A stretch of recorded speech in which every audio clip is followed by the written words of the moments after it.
بسم اللہ الرحمن الرحیم۔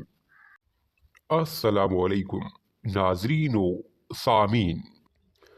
اردو زبان کے قائرین کے لیے صدیق صالح کا نام انجان نہیں۔ آپ کا تعلق پاکستان فوج سے تھا، جہاں آپ جرنیل کے عہدے تک پہنچے۔ آپ کئی کتب کے مصنف ہیں۔ آپ کی تحریروں میں مزاح نگاری اور تنقید کا عنصر غالب ہے۔ آپ کی یادداشتوں میں سقوط ڈھاکہ کے واقعے کی تفاصیل پہ مبنی کتب بھی شامل ہیں، جن میں آپ نے ان حالات و واقعات کا بیان کیا ہے جو اس سانحہ کا سبب بنے۔ سانحہ مشرقی پاکستان ہماری ملکی تاریخ کا ایسا سانحہ ہے جس کے گھاؤ آج بھی پاکستانی اپنے دل میں محسوس کرتے ہیں۔ اس واقعے کے اسباب، سیاسی حالات، زمینی حقائق اور ہمسایہ ملک کا کردار جیسے پہلوؤں پہ کئی مصنفین نے قلم اٹھایا ہے اور اپنے اپنے نقطۂ نظر اور تجزیے پیش کیے ہیں۔ جو کتاب آج زیر نظر ہے وہ بھی اس حادثے کے متعلق ہے۔ تاہم جو بات اس کتاب کو منفرد بناتی ہے وہ سقوط ڈھاکہ کے بعد دوران عسیری پیش آنے والے واقعات کا تذکرہ ہے۔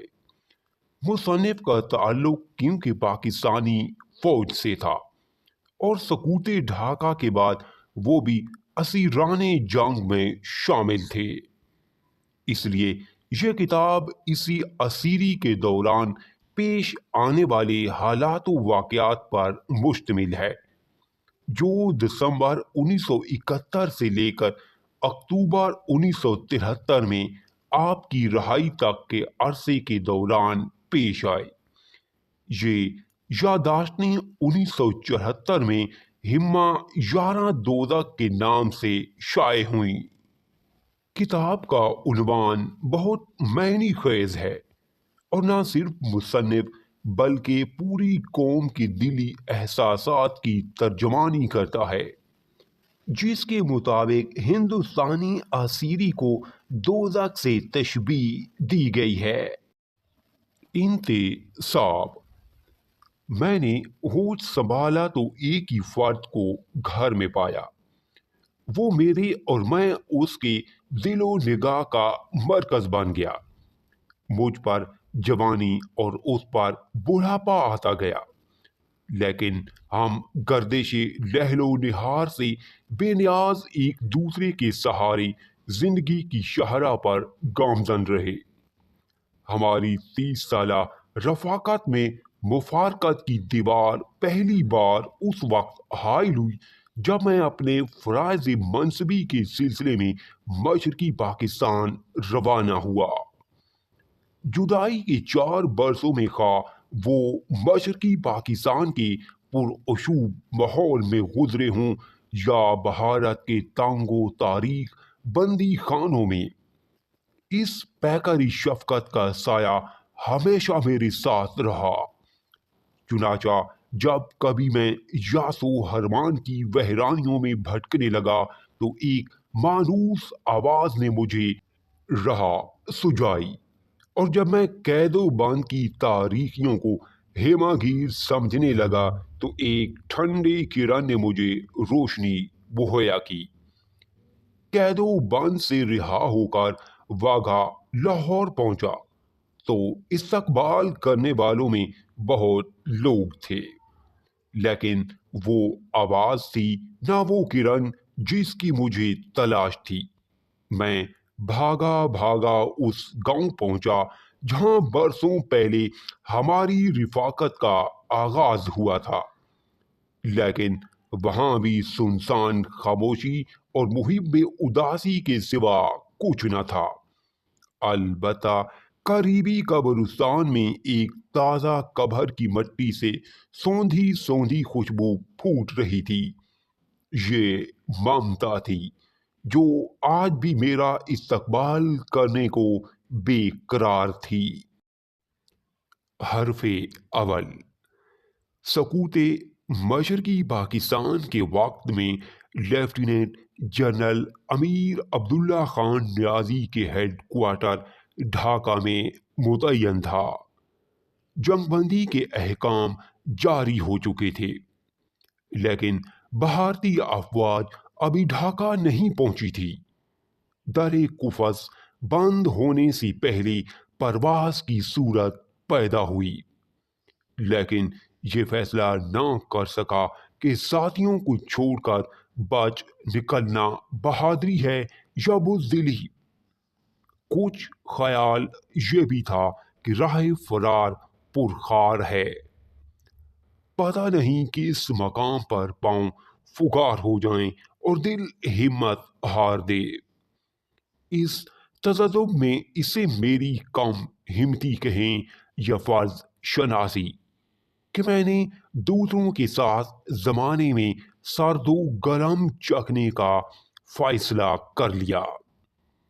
بعد میں جوں جوں مدت اسیری طول پکڑتی گئی، مجھے اپنے فیصلے پر رشک آنے لگا، کیونکہ اسیری کی صعوبتوں کے ساتھ ساتھ مجھ پر اس کے محاسن روشن ہونے لگے۔ جب بھی بھارت کی کوئی نئی ادا دیکھنے میں آتی، ایک نیا دریچہ دل واہ ہو جاتا۔ جب بھی ستمگر کوئی نئی بنائے ستم رکھتا، سوچ کا ایک نیا افق ابھر آتا۔ یوں وقت گزرنے کے ساتھ ساتھ میرا سرمایہ حیات بڑھتا گیا، حتیٰ کہ 2 سال بعد جب واگھا پہنچا تو 16 دسمبر 1971 کی طرح صحیح دامن نہ تھا۔ اب میرے کیائے دل میں قیمتی موتی اور میرے دامن خیال میں انمول گوہر تھے۔ میں نے انہیں موتیوں اور گوہروں کو اس کتاب میں پرونے کی کوشش کی ہے۔ ایک نو آموز کے ہاتھوں ان کی آب و تاب کہاں تک متاثر ہوئی ہے، اس کا اندازہ آپ کو کتاب پڑھ کر اور سن کر ہی ہوگا۔ داستان اسیری کے کئی سیاسی اور فوجی پہلو بھی ہیں، جن سے میں نے دانستہ طور پر دامن بچایا ہے، کیونکہ میرے خیال میں سقوط ڈھاکہ کا اس وقت سیاسی فوجی تجزیہ قبل از وقت ہوگا۔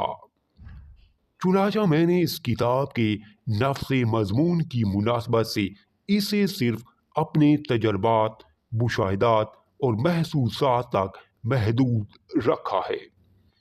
جس کتاب کا محور مصنف کی ذات ہو، اس میں میں یا مجھے کی ناگوار تکرار سے گریز مشکل ہے۔ لہذا قارئین کرام سے درخواست ہے کہ وہ کتاب کی دوسری خامیوں کے ساتھ ذائقہ متکلم کے جواب جا استعمال کو بھی دامن عفو میں جگہ دیں۔ سفر اسیری اور دوسرے سفر میں قدر مشترک یہ ہے کہ ہر مسافر ایک سے تجربے سے گزرنے کے باوجود اپنے اپنے دامن کی وسعت کے مطابق تجربات اور مشاہدات جمع کرتا ہے۔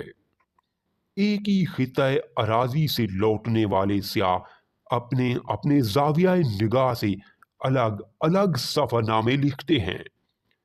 90,000 اسیران جنگ کے سفر کا بھی نقطہ آغاز اور انجام ایک ہی تھا، لیکن دوران اسیری ان کے راستے جدا جدا اور ان کی منزلیں الگ الگ تھیں۔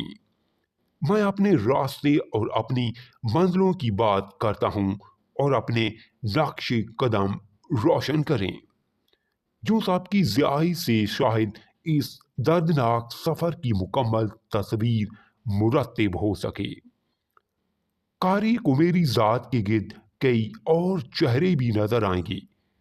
یہ چہرے میرے ہم کفاس ہی نہیں، میرے دست و بازو بھی تھے۔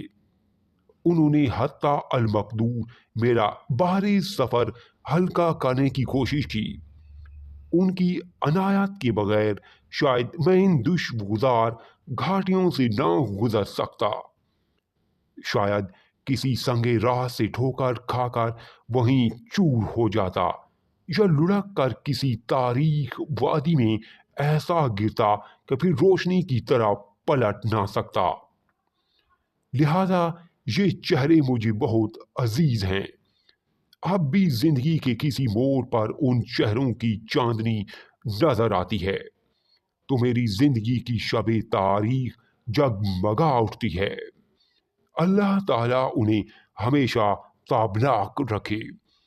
اس داستان میں جن احباب کا ذکر آیا ہے مجھے ان سے بہت عقیدت اور الفت ہے۔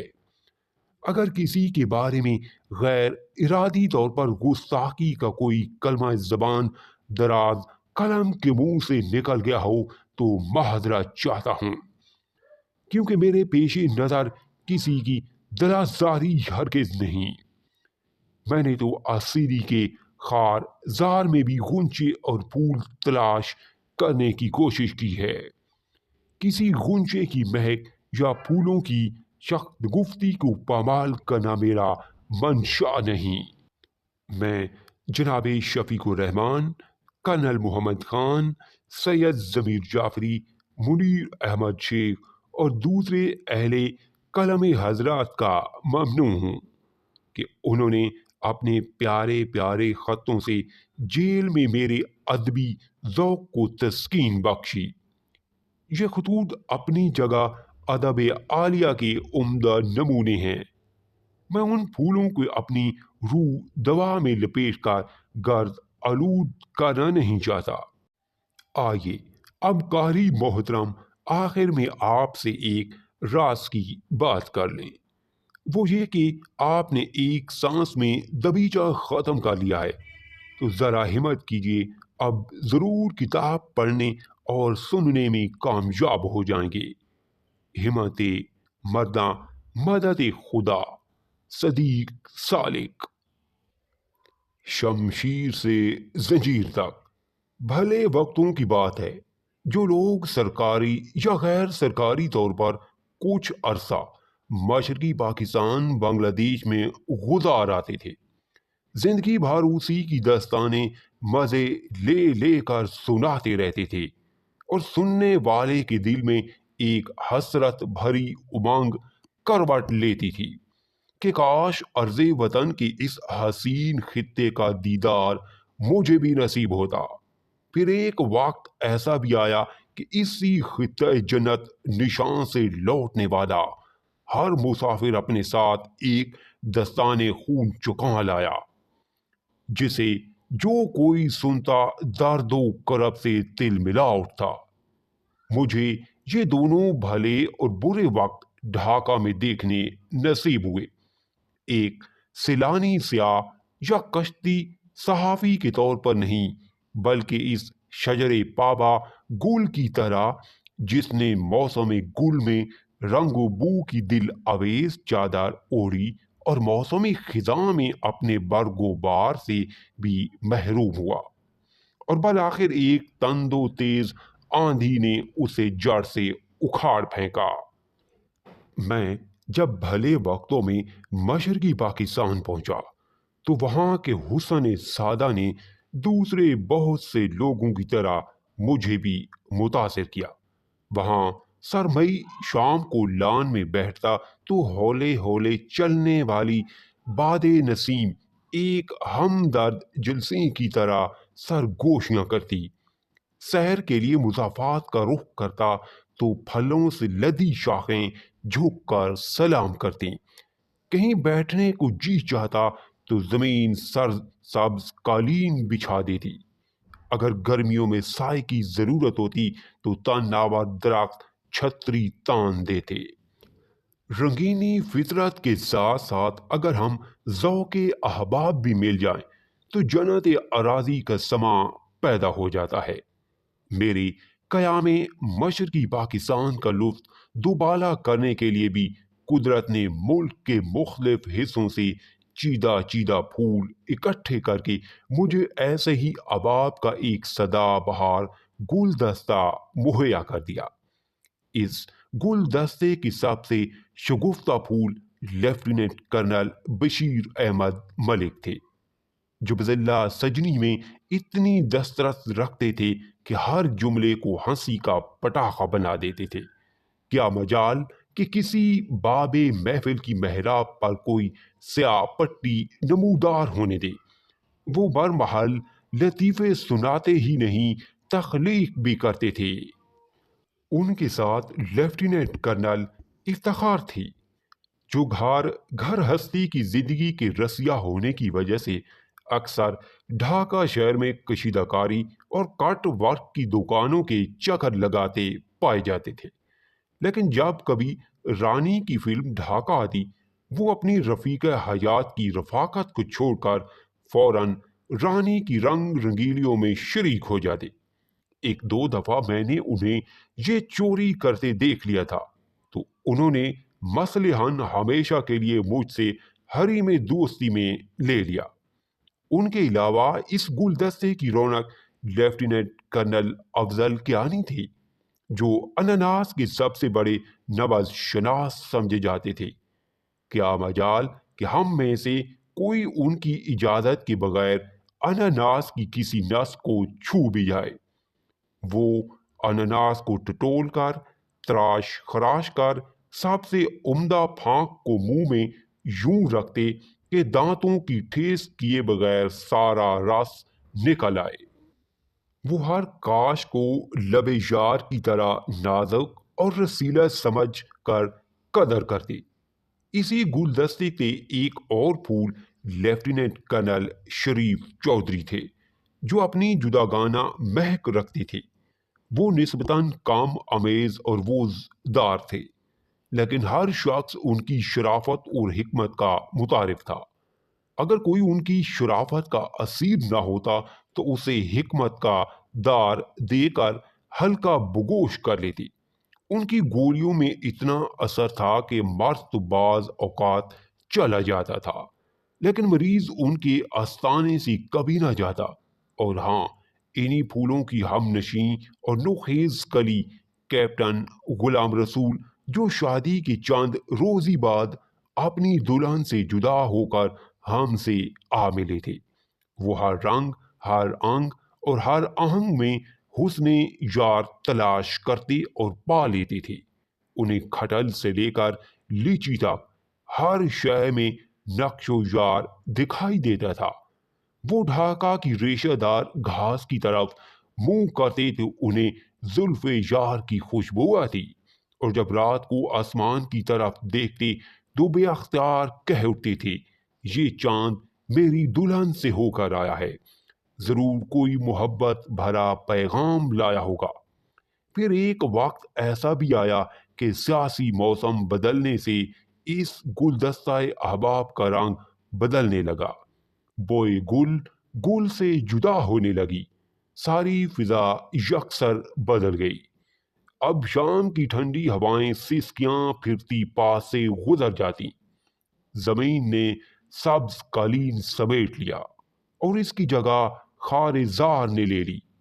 پھلوں سے جھکی ہوئی شاخیں آتے جاتے چہرے پر تھپڑ کی طرح پیوست ہو جاتی۔ فضا میں یہ تبدیلی دراصل مقتدر سیاسی ماحول کا نتیجہ تھی۔ سیاست کی گرما گرمی میں مشرقی پاکستان سے زیادتیوں کو ہوا دے کر نفرت کی آگ بھڑکائی گئی، اور بالآخر اس گھر کو آگ لگ گئی گھر کے چراغ سے۔ اس آگ کو بجھانے کے لیے جو پانی پھینکا گیا، اس نے جلتی پر تیل کا کام کیا۔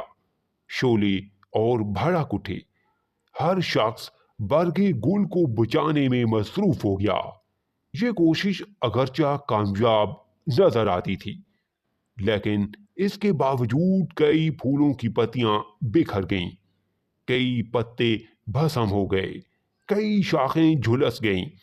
بظاہر مجموعی طور پر ویرانی گلشن کا تدارک ہو گیا، لیکن سرحد پار سے انہی دنوں میں اپنی آستینیوں میں برق کے شعلے چھپائے سیاہ پوش بادل امڈے۔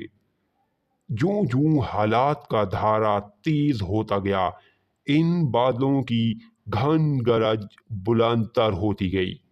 پھر ایک دن کڑاکے کی بجلی ہمارے گلستانوں پر گری۔ کیا پھول، کیا خس و خاشاک، کسی چیز کا بھی بچنا مشکل نظر آنے لگا۔ آخری آزمائش کا وقت آ پہنچا۔ باغبان اور صیاد اپنے اپنے محاذ پر ڈٹ گئے۔ پھر بھرپور لڑائی شروع ہو گئی۔ جنگ کے دوران میں اصل صورتحال سے صرف وہی لوگ باخبر تھے جن کا براہ راست جنگی کارروائیوں سے تعلق تھا۔ یہی فوج کا دستور ہے۔ دوسروں کو خبروں کا صرف اتنا ہی راشن دیا جاتا ہے جتنا وہ ہضم کر سکتے ہیں۔ چونکہ اس معاملے میں ہمارے ہاضمے خاصے کمزور تھے، اس لیے جنگی خبروں کی خفیف سی خوراک ملتی تھی، لیکن جذبہ تجسس قوت ہاضمہ کے تابع نہ تھا۔ چنانچہ ہم ایسٹرن کمانڈر ہیڈ کوارٹر کے آپریشن روم سے نکلنے والے افسروں کے چہرے پڑھتے رہتے۔ اگر زمین دوز آپریشن روم سے کرنل صاحب مسکراتے ہوئے نکلتے تو ہم سمجھ لیتے کہ دشمن کا حملہ پسپا ہو گیا ہے۔ اگر ان کا سر ذمہ داری کے بوجھ سے گریبان کی طرف جھکا ہوتا تو ہم یہ قیاس کرتے کہ دفاعی لائن میں کہیں جھکاؤ آ گیا ہے۔ لیکن ہر چہرہ کھلی کتاب نہیں ہوتا، ہر آنکھیں چشمے بلا نہیں ہوتی۔ چنانچہ آخری دم تک ہم حقیقت سے ذرا دور لیفٹیننٹ جنرل امیر عبداللہ خان نیازی کے پرعزم اعلانات دارالحکومت کے دعووں پر تکیہ کیے رہے۔ ڈھاکہ میں جنرل نیازی چھاتی ٹھوک کر کہہ رہے تھے کہ سقوط ڈھاکہ سے پہلے بھارتی ٹینکوں کو اس سینے پر سے گزرنا ہوگا، اور مغرب سے نوید آتی تھی کہ شمال کی جانب سے ہمارے زرد دوست اور جنوب کی سمت سے سفید دوست ہمارے لیے بڑے پیمانے پر مداخلت کرنے والے ہیں۔ ہم اس منجدھار میں انہی اعلانوں اور دعووں کی کشتیوں پر سوار تھے کہ ناگہاں سقوط ڈھاکہ کی خبر عام ہوئی۔ ڈھاکہ چھاؤنی میں یہ خبر یاس والم کا پیغام بن کر آئی۔ جذبہ جہاد سے سرشار چہرے یاخت لاخت بجھ گئے، آنکھیں ڈب ڈبا گئیں، جگر پارا پارا اور دل فگار ہو گئے۔ کچھ احباب کولے کرکٹ کی پنیلیوں کی طرح کونوں خدروں میں جا دب کے، بعض نے اندرونی ابال آنسوؤں کی صورت میں نچوڑ دیا، کچھ نے اپنے چہرے رومال یا ٹوپی میں چھپا کر آہو دفاع کو پابند کرنے کی کوشش کی، لیکن اس کے باوجود ان کی سسکیاں سنائی دیتی رہیں اور جسم دھنکی کی طرح کانپتے رہے۔ یہ ماتم، آہو فغاں اور گریہ وزاری ہسپانیہ کے شان و شایان نہ سہی، لیکن جوان مرگ پر کس کا کلیجہ منہ کو نہیں آتا۔ آج 24 سالہ پاکستان کا عین عالم شباب میں آدھا دھڑ کاٹ کر الگ پھینک دیا گیا تھا۔ اس ماتمی ماحول سے فرار کی خاطر میں نے بشیر کیانی، غلام رسول کو ڈھونڈا کہ شاید وہی عزم و ہمت کی شمع جلائیں، لیکن آج وہاں بھی رواں مسگے گان چشم تر سے خون ناب تھا۔ آنسو تسبیح کے دانوں کی طرح گر رہے تھے۔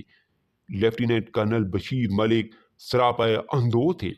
کیانی کی آنکھوں سے آنسو ابل ابل آتے تھے اور انہیں وہ اپنے خاکی رومال میں جذب کرتے جاتے۔ نوجوان غلام رسول بار حسرت سے کبھی زمین اور کبھی آسمان کو دیکھتا تھا۔ کسی کو مجھ سے آنکھیں چار کرنے کی ہمت نہ ہوئی۔ مجھے یوں محسوس ہوا کہ میرے احباب وہاں سے ہمیشہ کے لیے اٹھ گئے ہیں، اور اب ان کے صرف سرد مجسمے میرے سامنے رکھے ہیں، جن کی زبانیں گونگ ہیں اور چہرے سوتے ہوئے ہیں۔ یوں معلوم ہوتا ہے کہ سب نے ایک ہی چھاپ کے نقاب پہن رکھے ہیں۔ اس سناٹے میں صرف نگاہیں بولتی تھیں، اور وہ بھی کہتی کم اور پوچھتی زیادہ تھی۔ ان کا ایک ہی سوال تھا، یہ سب کیا ہوا، کیوں کر ہوا؟ ان سوالوں کا جواب ان پیشہ ور سپاہیوں کے پاس نہ تھا جنہوں نے حکم کی تعمیل میں ہتھیار اٹھائے اور حکم ملنے پر ہتھیار ڈال دیے۔ غالباً یہی پاکستانی سپاہی کی کل داستان ہے، لیکن آج وہ ایک ایسے المیے سے دو چار تھے جسے سوچ و بچار کی بھٹی میں پگھلائے بغیر وہ ہضم نہ کر سکتے تھے۔ انہوں نے اس المیے کے اسباب پر سوچا اور خوب سوچا، لیکن ان کی سوچ اس بنیادی گتھی کو نہ سلجھا سکی اور بالآخر اس نقطے پر آ کر رک گئی۔ کنیک کا یہ ٹیکا ملت کی بے داغ پیشانی سے دھونا ضروری ہے۔ خواص عزم کی تکمیل میں ایک ماہ لگے، ایک سال، ایک نسل، قوم اپنا منہ رومال یا ٹوپی میں چھپا کر زندہ نہیں رہ سکتی۔ ہم دہشت غم میں پڑے آنے والے دنوں کے متعلق سوچ رہے تھے کہ اتنے میں ہمارے ایک سینئر رفیق کار غم و غصہ سے کانپتے ہوئے کمرے میں داخل ہوئے۔ یہ مضبوط، قوی، آزمودہ کار سپاہی تھے۔ انہوں نے 1965 کی لڑائی کے دوران معرکہ شام جوڑیاں میں حصہ لیا تھا اور دشمنوں پر اپنی سپاہانہ برتری کا سکہ جما دیا تھا۔ وہ آج ایک اور سینئر افسر کے ساتھ ڈھاکہ ایئرپورٹ پر بھارتی ایسٹرن کمانڈر کے چیف آف سٹاف کو لینے گئے تھے۔ کرنل صاحب کا کہنا تھا کہ جب بھارتی افسر جنگ بندی کے کاغذات سمیت ہیلی کاپٹر سے اترا تو بنگالیوں نے اسے گلے لگا لیا، ہار پہنائے، اس کی دل جوئی کے لیے کئی کلمات کہے، جن میں سے یہ جملہ میرے کان میں پڑا: ان درندوں سے نجات دلانے کا احسان ہم عمر بھر نہیں بھولیں گے۔ 1965 کے اس ہیرو کے لیے یہ جملہ توپ کے گولے سے زیادہ حوصلہ شکن ثابت ہوا۔ اس سے یہ منظر دیکھا نہ گیا اور وہ واپس چل آیا۔ ہم میں سے جو لوگ بنگالی مزاج سے واقف تھے انہوں نے تسلی دی کہ بنگالی بنیادی طور پر جذباتی ہوتا ہے۔ وہ جذبات کی روح میں جسے چہرے کو چومتا ہے وقت آنے پر اسی پر تھوک دیتا ہے۔ اس وقت تجزیہ محض سفل تسلی معلوم ہوا، لیکن ایک سال بعد ہم نے بھارتی اخبارات میں پڑھا کہ اہل بنگلہ دیش کہتے ہیں، بھارت نے ہمیں کیا دیا، ایک شاعر وہ بھی پاگل۔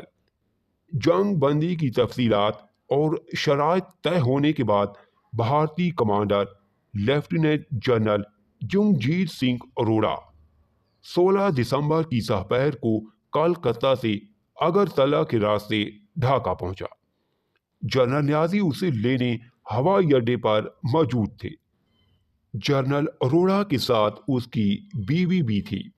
اروڑا خالص سکھ نسل کا عمدہ نمونہ تھا۔ اس کی داڑھی اور مونچھوں کے چنگل سے اس پار پگڑی کا ایک چبوترا تھا جس کے گرد نیلی لال پٹی لگی ہوئی تھی۔ اگر کندھوں سے نیچے دیکھا جائے تو بالکل انسانی پیکر نظر آتا تھا، لیکن جوں جوں نگاہ اوپر اٹھتی اپنے مشاہدے پر شک ہونے لگتا۔ جنرل نیازی صاف ستھری وردی میں پوری سپاہانہ وجاہت کے ساتھ کھڑے تھے۔ کہتے ہیں فوجی ملازمت کے آغاز میں وہ ایک دوسرے سے واقفیت رکھتے تھے، لیکن آج انہیں فاتح اور مفتوح کے روپ میں ایک دوسرے کا سامنا کرنا تھا۔ جو ہی اروڑا ہیلی کاپٹر سے اترا، جنرل نیازی نے آگے بڑھ کر سلوٹ کیا، جس کے جواب میں خالص فوجی انداز سے جنرل اروڑا نے جواب دیا۔ اس کے بعد دونوں نے مصافحہ کیا۔ کیمروں کی جلغار ان تاریخی لمحات کو فلم کے فیتے پر محفوظ کرنے لگی۔ ایئرپورٹ پر مرکزی کردار تو یہی تھے، لیکن وہاں تماشائیوں کا جم غفیر تھا جسے گنتی کے بھارتی سپاہی روکے ہوئے تھے۔ خاص بنگالی عورتیں اور مرد ہیلی کاپٹر کے قریب پہنچ گئے تھے۔ انہوں نے جنرل اروڑا اور اس کی بیوی کو پھولوں اور بوسوں کے ہار پہنائے۔ جنرل اروڑا کے لیے پھول رنگ و بو کے پیکر تھے، لیکن جنرل نیازی کے لیے انگارے۔ ہوائی اڈے کی فضا فاتح کے لیے مسرت سے لبریز تھی، مفتوح کے لیے ذلت ہضمیت کی پیامبر۔ تھوڑی دیر بعد جنرل نیازی اور اروڑا اس ہجوم سے نکل کر ڈھاکہ شہر کی طرف روانہ ہوئے۔ رمنا ریس کورس میں لاکھوں لوگ جمع تھے۔ یہ وہی جگہ ہے جہاں 7 مارچ 1971 کو شیخ مجیب الرحمان نے سول نافرمانی کی مہم کا اعلان کیا تھا۔ اس وقت یہ عام تاثر تھا کہ مجیب الرحمان آزادی کا اعلان کریں گے، لیکن وہ نہ کر سکے کیونکہ پاکستانی فوج حائل تھی۔ آج مجیب الرحمان کی راہ سے یہ آخری روڑا ہٹانے کے لیے اروڑا آیا تھا اور اس کے سامنے ہتھیار ڈالنے کے لیے جنرل نیازی موجود تھے۔ اگرچہ احکام یہ تھے کہ تا حکم ثانی ڈھاکہ چھاؤنی کے جملہ افراد اپنے اپنے ہتھیار اپنے پاس رکھیں گے اور باقی اضلاع مقامی کمانڈر ہتھیار ڈالنے کے وقت اور جگہ کا تعین کریں گے، لیکن بنگالی عوام کے سامنے مفتو کو ذلیل کرنے کے لیے فاتح نے یہ طے کیا کہ کم از کم جنرل نیازی 16 دسمبر ہی کو ہتھیار ڈال دیں تاکہ بنگلہ دیش کے برتھ سرٹیفکیٹ پر تصدیق کی مہر ثابت ہو جائے۔ چنانچہ اسی میدان کو جنگ بندی کے معاہدے پر دستخط اور جنرل نیازی کے ہتھیار ڈالنے کی رسم کے لیے منتخب کیا گیا۔ رمنا ریس کورس میں اتنا بڑا انسانی سمندر شاید کبھی بنگا باندھو کی تقریر سننے کے لیے بھی جمع نہ ہوا تھا۔ یہ سمندر جذباتی ہیجان سے ٹھاٹے مار رہا تھا۔ دور دور تک انسانی سر نظر آتے تھے۔ وہ نعرے لگا رہے تھے، چیخ رہے تھے، چلا رہے تھے۔ غرضیہ ایک قیامت صغریٰ کا منظر تھا۔ لاکھوں کی اس مجمع میں چند اہل بصیرت بھی تھے جو بالکل چپ سادے کھڑے تھے۔ معلوم نہیں وہ پاکستان کے ٹکڑے ہونے پر پریشان تھے یا بھارتی بالادستی کی بھیانک تصویر ان کی آنکھوں کے سامنے تھی، لیکن ان کی طرف دھیان کون دیتا؟ آج کا دن اہل خود کا نہیں، اہل جنون کا تھا، اور دیوانے جب بے لگام ہو جائیں تو ان سے کچھ بعید نہیں ہوتا۔ لہذا حفظ متقدم کے طور پر بھارتی سپاہی اس سمندر کے آگے باندھے کھڑے تھے۔ آگے جو جگہ خالی تھی وہ آج کی تقریب کی رسوم کے لیے مخصوص تھی۔ اس تقریب میں فاتحین کی طرف سے کئی سینئر اور جونیئر افسران موجود تھے، لیکن پاکستان کی طرف سے اس طعن و تشنیع کا واحد نشانہ جنرل نیازی تھے۔ جنرل فرمان علی کو بھارتی جنرل ناگرا اپنے ساتھ لے گیا تھا۔ حالانکہ اس رسوائی میں ان کی شرکت تقریبی لحاظ سے ضروری نہ تھی۔ اس کے علاوہ صحافی، فوٹوگرافر، کیمرامین خاصی تعداد میں موجود تھے۔ آخر اس ذلت امیز تقریر کا نقطہ عروج آ پہنچا۔ پاکستان اور بھارت کے مختلف دستوں نے الگ الگ گارڈ آف آنر پیش کیا، جن کا معائنہ جنرل نیازی اور جنرل اروڑا نے مل کر کیا۔ اس کے بعد دونوں نے ایک مختصر سی میز پر بیٹھ کر جنگ بندی کے معاہدے پر دستخط کیے۔ اس وقت جنرل نیازی کی چھاتی کراس بیلٹ اور جنگی اعزازات کی علامتی پٹیوں سے سجی ہوئی تھی اور ان کے چہرے پر جذبات پر قابو پانے کی کوشش کے آثار نمایاں تھے۔ اس کے بعد وہ حسبیانہ تحمل اور وقار کے ساتھ اٹھے اور اٹھ کر اپنا ریوالور اور میز کے اس پار جنرل اروڑا کے حوالے کیا۔ ریوالور حوالے کیا مشرقی پاکستان حوالے کر دیا۔